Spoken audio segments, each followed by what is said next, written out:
সত্যিকারের স্বাধীন ও দুর্নীতিমুক্ত বিচার বিভাগ গড়তে আলাদা সচিবালয় ও বিচারপতি নিয়োগে স্বাধীন কমিশন গঠন সহ নেওয়া হয়েছে নানা পদক্ষেপ। কিন্তু এর মাধ্যমে কি সহসাই উচ্চ আদালতে দুর্নীতি অনিয়ম দূর হবে?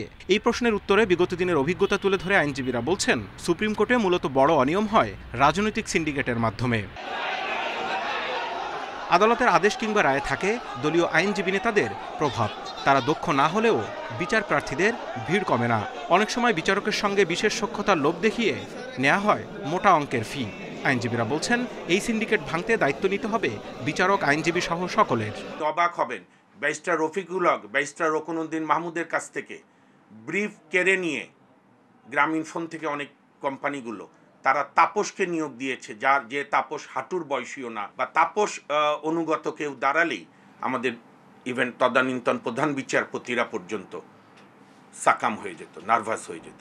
তো এই যে বুদ্ধিভিত্তিক দুর্নীতি, আর্থিক মূল্য হিসাব করেন তো কয়েক হাজার কোটি টাকার দুর্নীতি সুপ্রিম কোর্টে হয়েছে। প্রত্যেক জজের, বিচারকের এই আয় এবং ব্যয়ের এবং সম্পত্তির হিসাব সুপ্রিম কোর্টের যে একটা সেল থাকা বা প্রধান বিচারপতির নেতৃত্বে একটা ব্যবস্থা গ্রহণ করা, যেন তার মাধ্যমে এই ডিক্লারেশনগুলো দেওয়া হয়।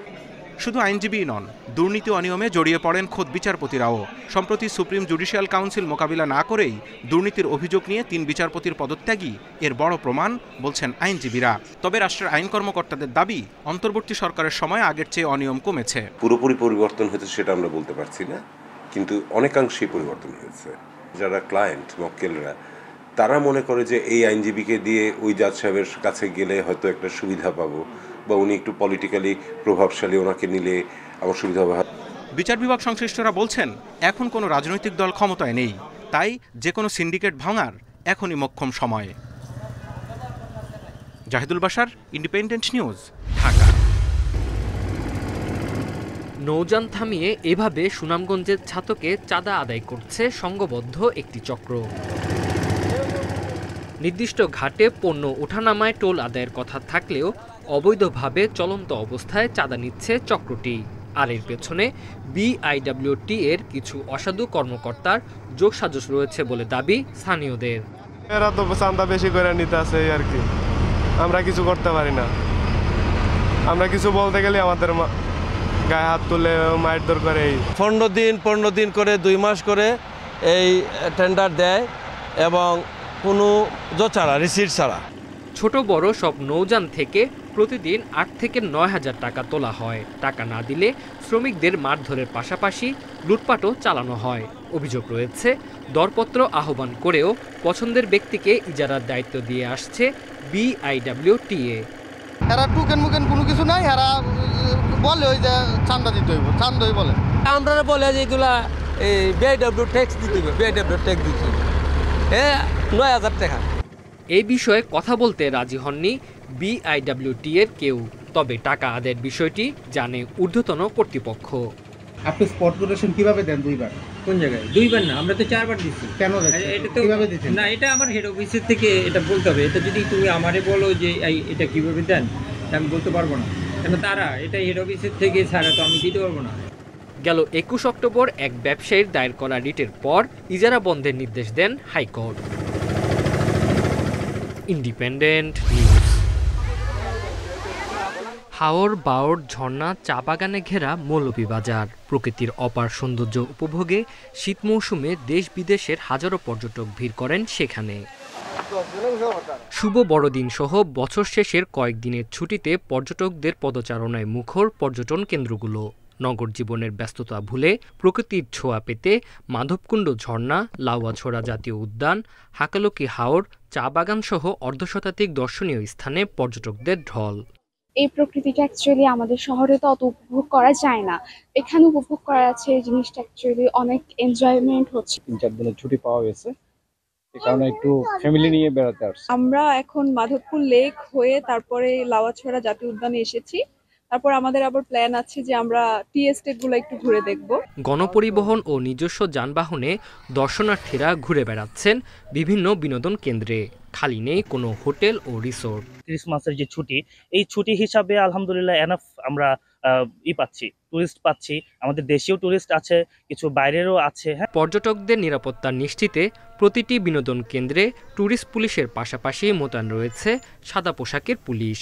আমরা যখনই কোনো নিউজ পাই, সেটা 999 হোক, কোনো পর্যটকের মাধ্যমে হোক, আমাদের টিম সর্বদা তৎপরতা আছে এবং আমরা সঙ্গে সঙ্গে আমরা উদ্ধার কাজ বা যে কোনো আইন শৃঙ্খলা বিঘ্নকারী পরিস্থিতি হলে আমরা এটা সামর্থ্য চেষ্টা করি। বছর শেষের ছুটিতে প্রায় 50 লাখ পর্যটকের সমাগম ঘটেছে বলে ধারণা পর্যটন সংশ্লিষ্টদের।